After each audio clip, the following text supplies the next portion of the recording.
नमस्ते नमस्कार good morning सम्पूर्ण साथीहरूलाई। आजको गोरखापत्रमा छापिएको विभिन्न किसिमका वस्तुगत र विषयगत प्रश्न लिएर म उपस्थित भइसकेको छु हनी कुमार। तपाईहरू माझमा आज यस प्रकार क्वेसन रहेको छ। जापानबाट प्रदान गरिने 6औं कोबासी फाउन्डेसन पुरस्कार 2020 बाट सम्मानित हुने नेपाली चिकित्सक को हुनुहुन्छ? डाक्टर सुदीप श्रेष्ठ रहेको छ। यस बारेमा भन्नुपर्दाखेरि यसमा अब धेरैजनाले पढ्नुभएको छ। अब यस्तो क्वेसनमा चाहिँ कसरी अझै क्वेसन सोधिन्छ भन्दाखेरि यस्तो हेर्नुहोस्, नेपालमा क्यान्सरको उपचार तथा रोकथाम उल्लेखनीय योगदान गरेको भन्दै जापानको कोबासी फाउन्डेसनले डाक्टर श्रेष्ठको सो पुरस्कार प्रदान गरे। के को कारणले सुदीप श्रेष्ठलाई चाहिँ यो पुरस्कार दियो भन्दाखेरि यो कारण एउटा अप्सन पनि बन्न सकिन्छ, यसरी पनि सोध्न सकिने गर्दछ। र अब तालिका तपाईहरुको खरिदा सेवा अधिकृत लगायत सम्पूर्ण सरहको तालिका पनि प्रस्तुत भइसकेको छ। र अब आजदेखि नै तपाईहरु करेन्ट अफेयर्समा बढी ध्यान नआकर्षित गर्नु होला, किनकि तपाईहरुको सिलेबसमा भएको सम्पूर्ण कुरालाई ध्यान राख्नु होला। त्यसमा नै अब करेन्ट अफेयर सक्दोसम्म नपढ्दा नै हुन्छ जस्तो छ। आज भन्दा पुरानै अब एक भन्दाखेरि 2077 सालदेखि 78 वैशाख जेठसम्म हुन्छ भने पढ्नु होला। धेरै नयाँ अब नपढ्नु होला करेन्ट अफेयर्स, र सम्पूर्ण सिलेबसलाई ध्यान राख्नु होला। त्यस्तै गरी दोस्रो नम्बर के रहेको थियो भन्दाखेरि विक्रम सम्वत 2078 असार 9 मा सम्पन्न राष्ट्रिय कविता महोत्सवमा प्रथम हुन सफल चाहिँ प्रतिभा को हुनुहुन्छ? कविता राई, भोजपुर कविता रहेको छ। देशको नक्सा, कविताको नाम चाहिँ देशको नक्सा रहेको छ। त्यस्तै गरी अर्को क्वेसन रहेको छ, दोस्रो लहरको कोभिड-19 महामारीका कारण रोकिएको राष्ट्रिय र अन्तर्राष्ट्रिय उडान कहिलेदेखि खुला गर्ने निर्णय गरियो? अन्तर्राष्ट्रिय उडान चाहिँ विक्रम सन् 2078 असार 10 र आन्तरिक उडान विक्रम सन् 2018 असार 17 गते। त्यस्तै गरी अन्तर्राष्ट्रिय योग दिवस कहिले मनाइन्छ? जुन 21। यो दिवस सन् 2015 देखि मनाउन थालिएको हो। मानव शरीरको सबैभन्दा सानो हाड कहाँ हुन्छ? कानमा। सबैभन्दा सानो हाड कानमा हुन्छ। सबैभन्दा लामो हाड तिघ्रा। त्यस्तै गरी नेपालमा पाइने गुराँसको प्रकार कति रहेको छ? 32 वटा। मैले योभन्दा अगाडि नै सोधिसकेको छु र धेरैजना 200 जनासम्म साथीहरूले आन्सर दिनुभएको थियो। आइफेल टावरको डिजाइनर को हुन्?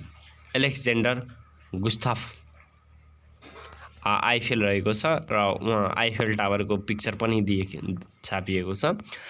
एउटै आय वर्षमा एक भन्दा बढी मुलुकमा कारोबार गर्ने व्यक्तिलाई कारोबार गरेको मुलुक वा बसिन्दा रहेको मुलुकमा मात्रै कर लिन सकिने व्यवस्था सम्बन्धी सम्झौतालाई के भनी चिनिन्थ्यो? दोहोरो कर मुक्ति सम्झौता भनेर पनि चिनिने गरिन्छ। त्यस्तै गरी हात्ती प्रजनन केन्द्र कहाँ रहेको छ? मेघौली चितवन रहेको छ। 4 वेद अन्तर्गत कुन कुन वेद पर्दछ?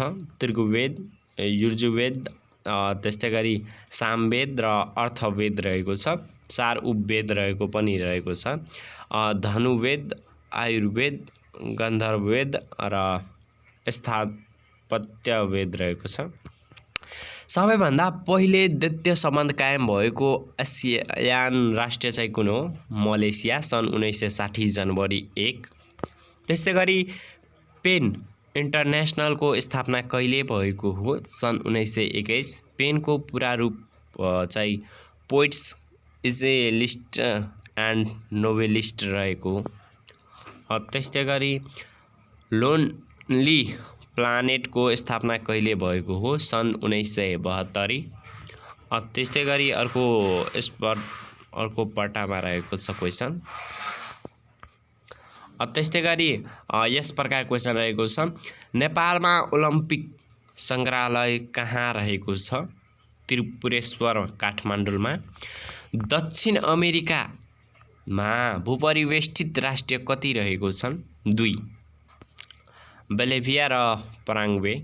नेपालमा छापाखानाको सुरुवात कहिले भएको हो? विक्रम सम्वत 1908 मा। राणा प्रधानमन्त्री जङ्गबहादुर बेलायतबाट फर्किँदा यो प्रेस ल्याएका। त्यस्तै गरी उत्तरी ध्रुव पत्ता लगाउने रोबर्ट पियरी अमेरिका हुन् भने दक्षिणी ध्रुव पत्ता लगाउने को हुनुहुन्छ? रोल्ड एमन्डेसन नर्वे रहेको छ। गाउँपालिकामा अधिकतम कति वडा रहन्छन्? 21 वटा। अधिकतममा चाहिँ 21 वटा रहेको छ। सबैभन्दा बढी वडा सङ्ख्या भएको महानगरपालिका चाहिँ कुन हो? पोखरा महानगरपालिका 23 वटा 33 वटा रहेको छ है, 33 वटा। राणा थारूलाई आदिवासी जनजाति सूचीमा कहिले सूचीकृत गरिएको हो? विक्रम सम्वत 2077 जेठ 5 राजपत्रमा प्रकाशित रहेको छ। त्यस्तै गरी स्वास्थ्य क्षेत्रमा कार्य गर्ने नेपालको कुन निकायले अन्तर्राष्ट्रिय गुणस्तरको मान्यता ISO 15 रहेको छ 15819/2012 प्राप्त गरेको हो? राष्ट्रिय जनस्वास्थ्य प्रयोगशाला टिकुबाट चाहिँ गरिएको हो। सार्कमा कतिवटा भूपरिवेष्टित राष्ट्र छन्? 3 वटा। नेपाल, भुटान र अफगानिस्तान रहेको छ। नेपालमा नयाँ श्रेष्ठता प्रणाली कहिलेदेखि लागू भएको हो? विक्रम सम्वत चाहिँ 2018 चाहिँ 2 गतेदेखि लागू भएको हो। मोतिहारी अम्लेखगञ्ज पेट्रोलियम पाइपलाइनको उद्घाटन चाहिँ कहिले गरिएको हो? विक्रम सम्वत 2076 भादो 24 गते गरिएको हो। त्यस्तै गरी अर्को क्वेसन यस प्रकार रहेको छ, अर्थवाच भनेको के हो? विश्वका विभिन्न मुलुकको वातावरण सम्बन्धी खोज अनुसन्धान कार्यमा सहयोग पुर्याउँदै आएको एक गैर सरकारी संस्था हो। नेपालको कुन सङ्ग्रहालयमा चन्द्र चट्टान सङ्ग्रह गरिएको छ? छाउनी स्थित राष्ट्रिय सङ्ग्रहालय। त्यस्तै गरी अर्को रहेको छ, राशि 12 वटा छन् भन्ने नक्षत्र कतिवटा छन्? 27 वटा। अन्डा पार्ने स्तनधारी जीव कुन हो? प्लेटिपस रहेको छ। सबैभन्दा लामो दिन कहिले हुन्छ? 21 जुन। सबैभन्दा छोटो दिन चाहिँ डिसेम्बर 22 रहेको छ। कुन ग्रहलाई किङ, यस्तोमा धेरैजना कन्फ्युजन हुनुहुन्छ है, 21 जुन र डिसेम्बर 22 मा।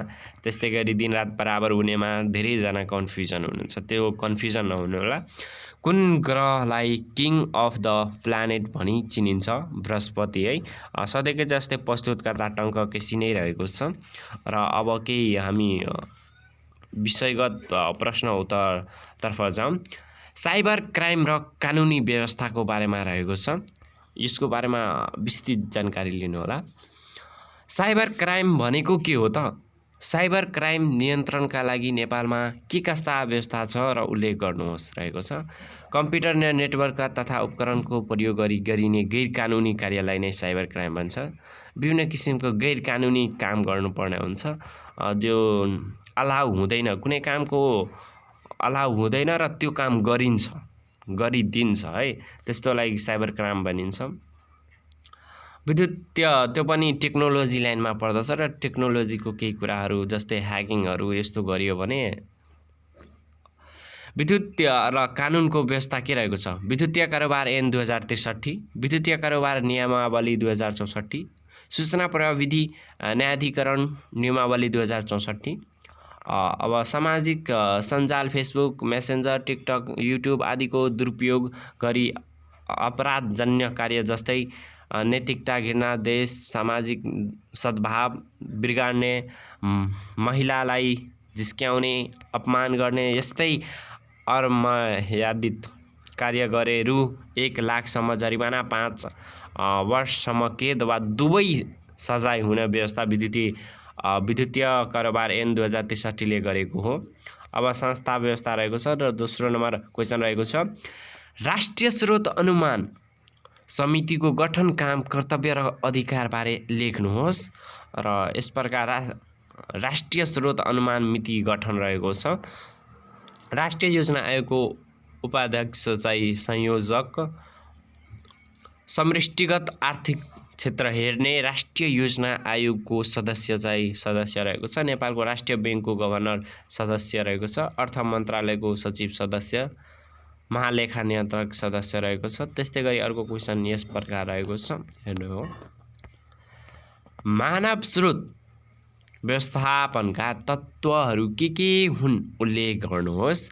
अब यसका तत्त्वहरू उल्लेख गरिएको छ र तपाईहरु पढ्नु होला। तपाईहरुको यसको पीडीएफ लिंक चाहियो भने मलाई ठ्याक्क कमेन्ट गरिदिनु होला, म पीडीएफ लिंक प्रोभाइड गराइदिने छु है।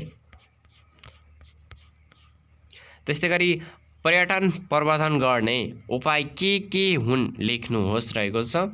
अब के हुन् त भन्दाखेरि निम्नलिखित यसको उपायहरू दिएको छ, एकपटक पढ्नु होला। नेपालको संविधानले 3 तहका सरकार बीच के कस्ता सिद्धान्तका आधारमा सम्बन्ध स्थापित हुने व्यवस्था गरिएको छ र उल्लेख गर्नुहोस् रहेको छ। अब व्यवस्था चाहिँ रहेको छ सहकारिताको सिद्धान्त, सह अस्तित्वको सिद्धान्त, समन्वयनको सिद्धान्त, कोर्डिनेसन, एक आपसमा मेलमिलाप जस्तै हुन्छ। प्रस्तुतकर्ता हेमचन्द्र रहेको छ र यस्तै आज गोरखापत्रमा छापिएको प्रश्न रहेको छ। र साथीहरु हाम्रो एडमिन हनी कुमार सर म नै है, मेरो बर्थडेको उपलक्ष्यमा मैले पीडीएफ दिने विचारमा छौं। तपाईहरुलाई समसामयिक पीडीएफ मैले आज प्रोभाइड गरिदिने छु फ्रीमा निशुल्क है। 10 बजे आइसकेछ। आजको लागि यतिकैमा बिदा लिन चाहन्छौं। हवस् त, तपाईलाई भिडियो मन परे लाइक, कमेन्ट, शेयर, सब्स्क्राइब सम्पूर्ण कुरा गरिदिनको लागि हार्दिक अनुरोध गरे।